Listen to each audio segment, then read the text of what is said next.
제가 결혼한 지 30주년 되던 해에 아내에게 선물 하나 해줄까 해서 금은방에 들렸다가 경험한 겁니다. 여러 보석을 이것저것 살피다가 230만 원이라고 가격이 표시되어 있는 한 보석이 눈에 들어왔습니다. 그래서 그 보석을 가리키면서 금은방 주인에게 이 보석은 별로 좋아 보이지도 않는데 왜 이렇게 비쌉니까? 하고 물었습니다. 금은방 주인은 제 질문에 아무 말도 하지 않고 그 보석을 손에 이렇게 잡더니 이렇게 감쌌습니다. 꼭 감싸듯 어루만졌어요. 잠시 후 손을 이렇게 딱 펴서 그 보석을 보여주는데 그 보석에서 무지갯빛이 아주 찬란하게 빛났습니다. 이 금은방 주인이 제게 말했습니다. 이것은 오팔이라고 하는 보석인데 오팔은 손으로 따뜻하게 감싸주면 이렇게 아름다운 빛을 냅니다. 그런 거예요. 비싸서 사주지는 못했고요. 따뜻한 손길이 보석에 닿을 때 아름다운 무지개 빛깔을 내듯이 우리의 따뜻한 손길이 닿을 곳이 우리 교회 안에뿐만 아니라 우리 주변에 많이 있습니다. 보물이란 유형적인 것이든 무형적인 것이든 어느 개인이나 집단에서 가장 높은 가치를 지니고 있는 것을 말합니다. 그 가치는 어떤 것으로도 비교 평가할 수 없습니다. 그렇기 때문에 보물은 가장 소중한 것입니다. 우리나라의 국보 1호가 뭡니까? 저 서울에 있는 남대문입니다. 그래서 저 남대문이 화재로 소실되었을 때 전 국민이 가슴을 쓸어내리면서 안타까워했습니다.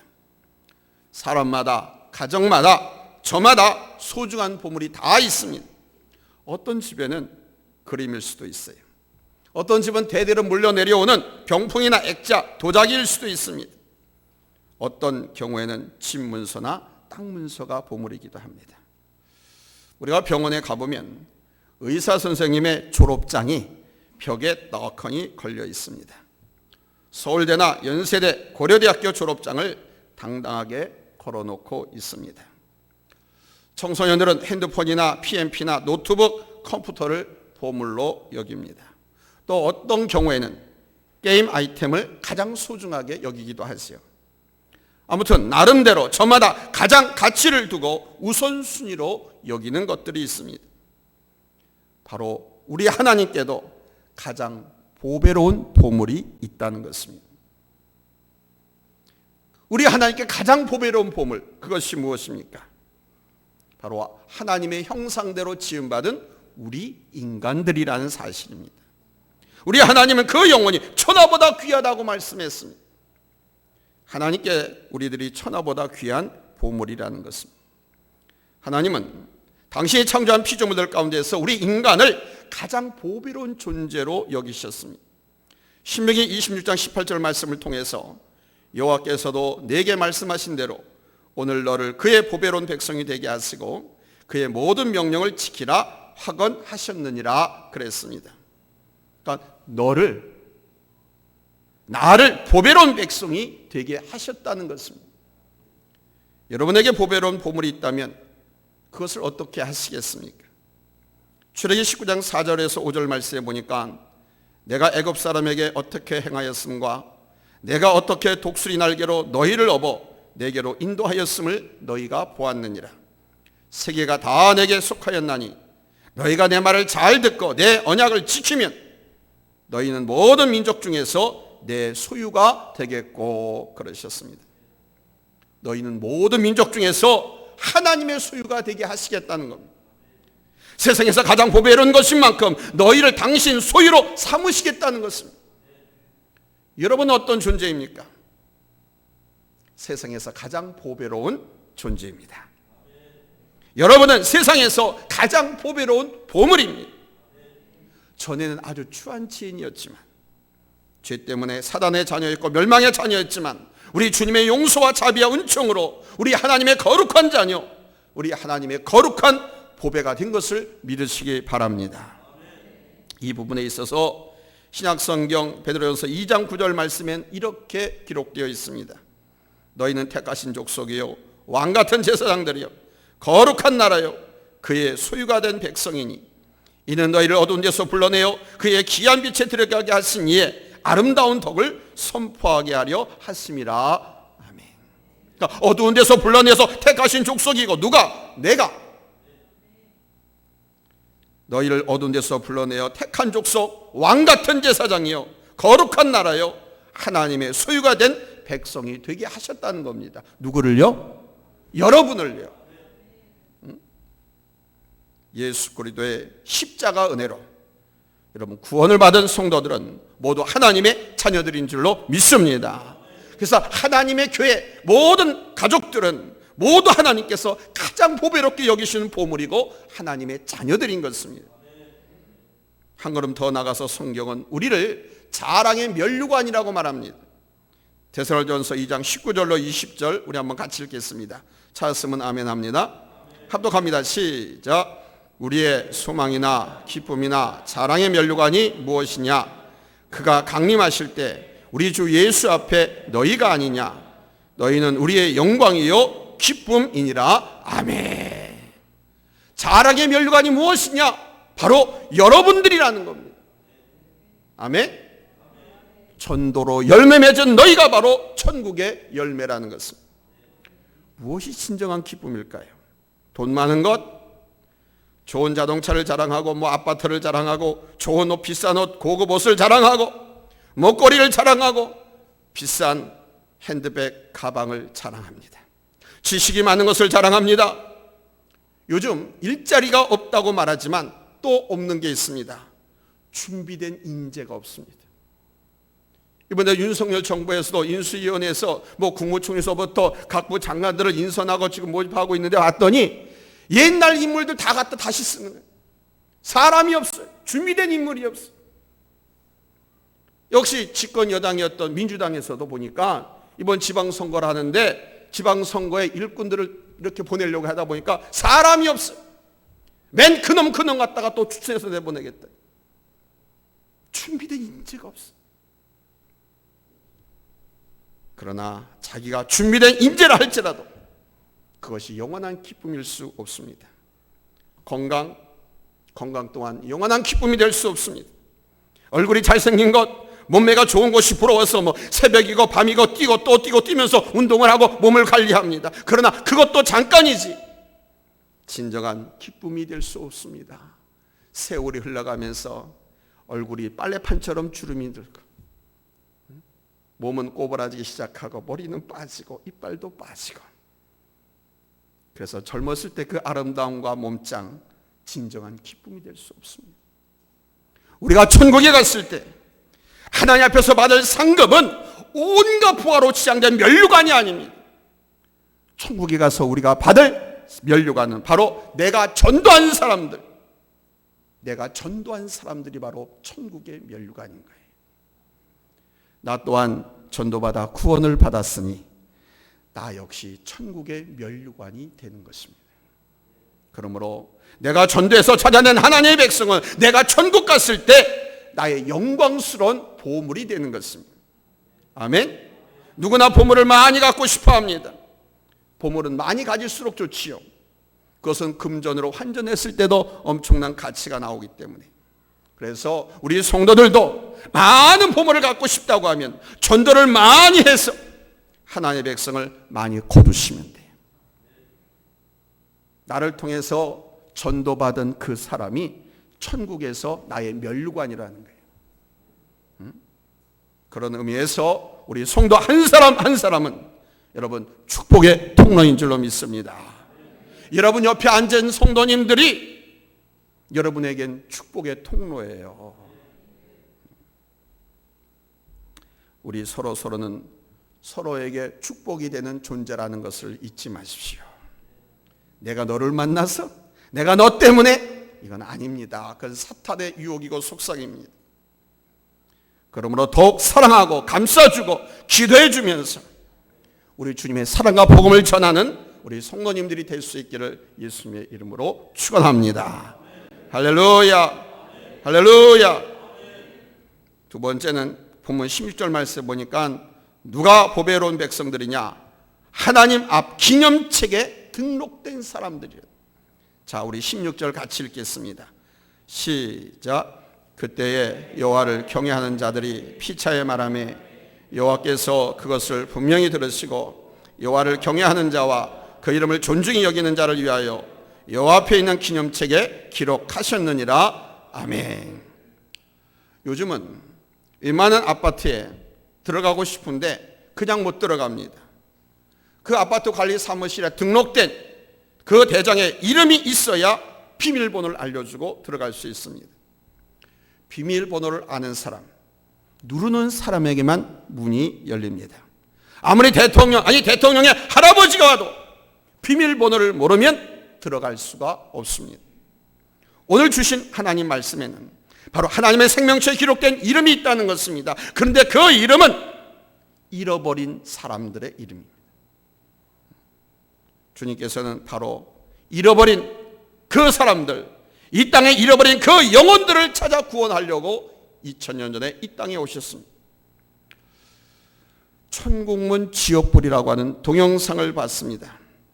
천사가 생명책에 이름이 없는 사람들을, 그러니까 이름 없는 사람들이 하나같이 안 돼 하면서 막 절규를 합니다. 천사가 이름을 부르는데 그 이름이 없는 사람들, 천사가 내 이름을 불러주나 하고 기다리는데 다 가도록 이름이 없어. 그러니까 이름 불리지 않는 사람들이 안 돼 막 그럽니다. 뭐 이런저런 이유와 사정으로 주님을, 나의 구주 나의 주님을 영접하지 않고 그냥 차일필 미루고 있던 사람들이 이제 지옥 가게 되니까, 형벌을 받게 되니까, 천사가 이름을 불러주지 않으니까 안 돼 하고 절규를 하고 있는 그런 동영상이었어요. 가끔 마주치는 40대 중반의 한 남자분이 있습니다. 항상 혼자 생활하시는데 한번 눈이 마주쳤습니다. 그래서 제가 먼저 인사를 했습니다. 중년이기 때문에 무슨 사정이 있어서 애들하고 따로 사는가 이렇게 짐작만 했었습니다. 그런데 알고 봤더니 아직 결혼하지 않은 노총각이었습니다. 아가씨가 있으면 결혼을 하겠다고 말하더라고요. 그래서 교회 나오라고 했죠. 교회 나오면 내가 중매하겠다고. 그랬더니 이 친구가 뭐라 그러냐면, 제 형은 인천에 있는 모 교회의 안수집사고 제 누이는 권사입니다. 우리 형제는 다 교회 다니는데 나만 안 나갑니다. 다른 형제들은 신앙생활 잘하고 있는데 자기만 안 믿는다는 거예요. 제가 그랬습니다. 동생을 교회로 인도하지 못한 그 형들 내가 모두 혼내주겠다. 내가 혼내주겠다고 그렇게 형들에게 전하라고 좀 세게 말했습니다. 왜냐하면 제가 아는 교회였기 때문에 아마 그 교회도 제가 또 가서 부흥회를 하게 될 것으로 생각하고 있습니다. 그래서 그때 가면 혼내주겠다라고 좀 세게 전달하라고 그랬습니다. 형이 돼가지고 누이가 돼가지고 자기 동생이 예수 믿지 않고 교회 다니지 않고 그래서 삶도 비참하게 살고 있는데 그냥 방치하고 내버려두고 자기들만 신앙생활 잘하고 있다. 혼내주겠다고 했어요. 제가 울산에서 부흥회라고 식사 대접을 받게 되었을 때 선남연이라고 하는 분을 만난 적이 있습니다. 이분은 경북 울산시 울주군 강북면 진일에 사시는 60대 아주머니입니다. 절간에 교회 다니는 것보다 더 빈번히 자주 나가는 아주 열심히 있는 골수 불교 신자입니다. 그런데 이분의 아버지, 할아버지 때는 천주교 성당에 다녔다고 그럽니다. 근데 이분은 안 다녀. 근데 꿈에 자꾸 귀신이 나타나가지고 자기에게 덤벼들고 자기 피를 빨아먹으려고 그러고 자기를 끌고 가려고 한대. 근데 꿈속에서 십자가를 만들어서 귀신에게 갖다 대고 내쫓아냈다고 그래. 모두 다 택한 백성이죠. 하나님의 보물들입니다. 그런데 잃어버리고 있는 것입니다. 묻혀 있는 것입니다. 이 땅 곳곳에 이렇게 하나님의 보물들이, 하나님의 생명책에는 이름이 기록되어 있지만 아직 구원받지 못한 보물들이 그렇게 묻혀 있습니다. 바로 이것을 찾아내서 구원을 허락하시려고 예수님께서 이 땅에 오셨고, 그것들을 찾아내서 하나님께로 인도하라고 우리들을 먼저 하나님께서 불러주십니다.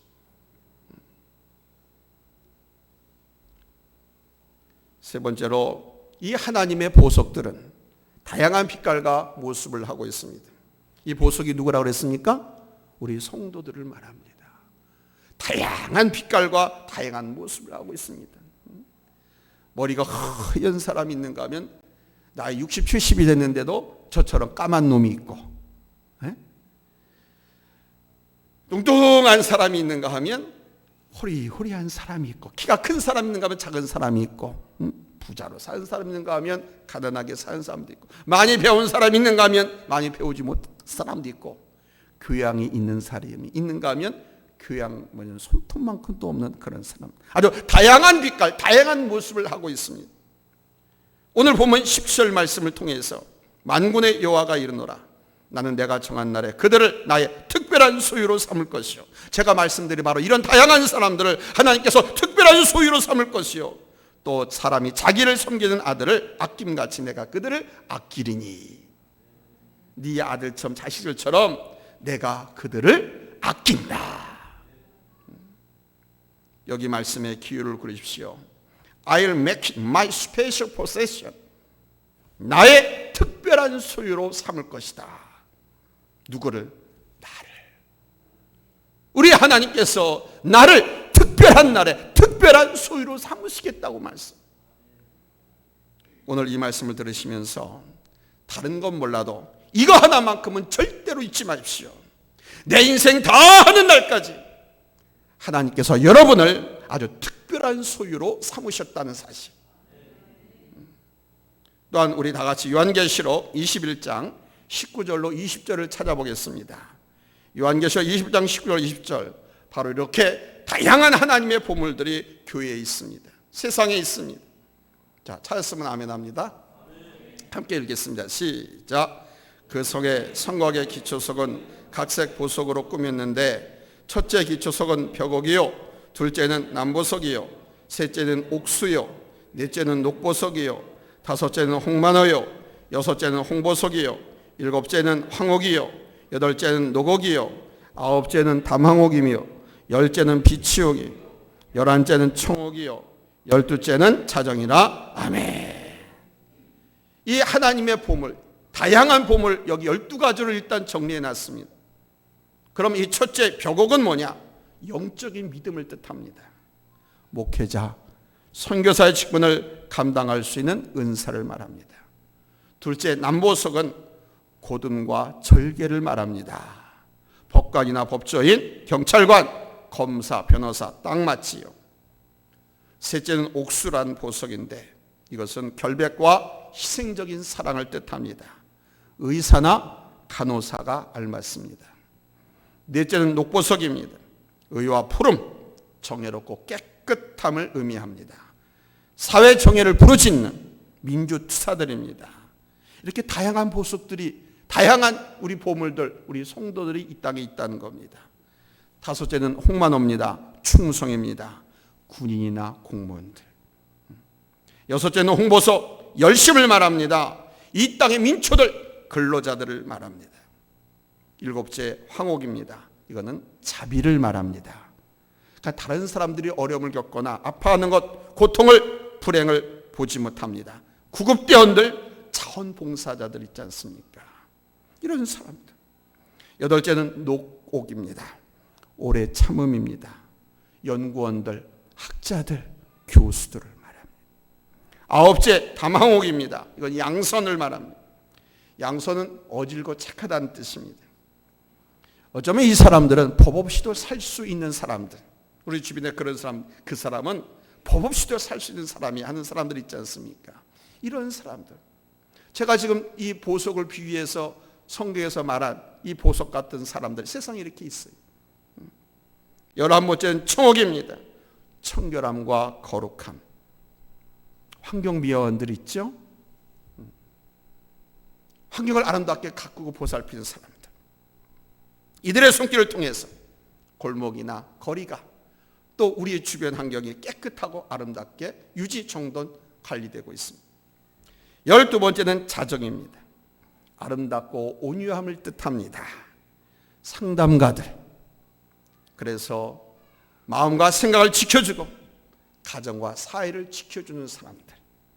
이렇게 다양한 사람들이. 근데 보석으로 다 비유하고 있어요. 환경미화원이든 교수든 법조인이든 연구원이든 보석으로 하나님께서 말씀하고 있어요. 이렇게 세상에 지천에 하나님의 보석들이 있다. 이게. 한번 제가 부산에 집회가 있어서 KTX 열차를 타고 가게 됐습니다. 제 좌석은 통로 쪽이었는데 근데 평생 처음으로 안쪽에 아주 아름다운 여인이 앉아 있었습니다. 근데 이 여인이 영자신문 헤럴드를 보고 있었습니다. 난 슬쩍 이렇게 영자신문을 보는 사람을 보면 부럽습니다 라고 말을 했습니다. 그랬더니 자기는 미국에서 태어나서 미국에서 자랐기 때문에 우리 한국 사람인데 영어가 더 편하다는 거예요. 한국말이 더 서투르고. 그러면서 2시간 한 10여 분을 가게 됐는데 열차가 도착할 무렵에 이 영자신문을 보던 분의 가방이 살짝 열렸는데 그 안에 보라색으로 표지가 되어 있는 성경책이 눈에 들어왔습니다. 그래서 교회 다니시는 분인가 보다 라는 생각이 들어서 어느 교회 다니냐고 물었습니다. 그랬더니 이분이 그러는 거예요. 저는 지금 미국 워싱턴에서 지금 부산에 직장 인터뷰하러 지금 오는 중이라는 거예요. 그래서 바로 부산으로 들어오지 않고 왜 인천을 통해서 왔냐 그랬더니 비행기 시간 때문에 그랬다라고 그러더라고요. 그래서 직장을 알아보러 지금 부산에 회사에 인터뷰하러 가는 거예요. 면접 보러 가는 거였습니다. 그래서 신앙에 관한 이야기를 주고받으면서 제가 부흥회를 가고 있었다고 그랬잖아요. 그 부산에 있는 그 교회가 참 건강한 교회, 좋은 교회거든요. 그 교회를 소개해 줬습니다. 부산에 있는 회사에 취직이 되면 그 교회를 다녀라. 정말 좋은 교회다. 그랬더니 그분이 자기가 한국에 있는 동안 우리 주님께서 자기한테 은혜를 베푸시고 제가 한국에서 직장생활 하는 동안 주님의 영광을 나타내는 삶을 살 수 있게 해달라고 목사님 저를 위해서 기도를 해주세요. 그리고 꼭 기도해 주세요. 그러면서 저한테 명함을 하나 달라고 하고 그렇게 해서 이제 헤어졌습니다. 사랑하는 성도 여러분, 여러분들은 귀한 보배, 귀한 보물들입니다. 하나님께서는 말씀드린 것처럼 이렇게 아름답고 귀한 보석으로 하나님의 이 성전, 하나님의 나라를 데코레이션하기를 원하십니다. 다 학자들만 교회로 모이고 다 돈 많은 부자들만 모아서 교회를 만들고 그것이 아닙니다. 앞서 말씀드린 그런 다양한 보석들, 다양한 사람들, 다양한 빛깔, 다양한 모습을 한 사람들이 하나님의 나라와 하나님의 교회를 장식하기를 원하십니다. 보석 같은 여러분 자신을 주님께 드려서 이 하나님의 성전을 꾸미고 여러분 하나님의 나라를 영광스럽게 세워나가는 귀한 일꾼들이 다 되시기를 예수님의 이름으로 축원합니다. 할렐루야. 오늘 18절 말씀에 보니까 그때 너희가 돌아와서 의인과 악인을 분별하라. 하나님을 섬기는 자와 섬기지 아니하는 자를 분별하리라 그랬습니다. 바로 이 세상에는 아니 세계 곳곳 하나님의 보석들이 곳곳에 숨겨져 있습니다. 이 보석들이 바로 곳곳에서 믿음의 삶을 살아가면서 하나님의 사랑을, 예수님의 사랑을 나타내고 전합니다. 바로 믿는 여러분들이 바로 하나님의 메시지요, 여러분 편지인 줄로 믿습니다. 여러분들이 바로 주님의 사랑을 전달하는 채널이고 하나님의 축복을 유통시키는 분들. 아멘. 그래서 가장 귀한 보물이신 여러분들이 정말 귀한 삶으로 귀한 축복을 전하며 살 수 있기를 예수님의 이름으로 축원합니다. 할렐루야. 어디서 누가 봐도 하나님의 자녀 맞다. 아멘. 어디서 무슨 소리를 하고 들어도 저 말하는 걸 보니까 정말 천사의 소리 같네. 예수님 말씀 같네. 이렇게 듣고 평가될 수 있도록 여러분들은 정말 귀한 보석입니다. 정말 귀한 보물들입니다. 여러분들을 먼저 부르셔서 아직 숨겨져 있고 드러나지 않은 세상 곳에서 보석처럼 살아가고 있는 그런 믿음의 성도들을 찾아서 하나님 전을 장식하라고, 하나님 나라를 장식하라고 우리를 먼저 불러주시고 이 시간 주의 종을 통해서 여러분에게 여러분 권면하고 말씀드리는 줄로 믿습니다. 하나님의 특별한 소유가 된 백성들, 거룩한 나라, 제사장 된 여러분, 하나님 앞에 귀하게 붙들려서 하나님 앞에서 귀하게 쓰임받는 보석 같은, 아니 보물인 여러분들이 되시기를 예수님의 이름으로 다시 한번 축복합니다. 기도합니다.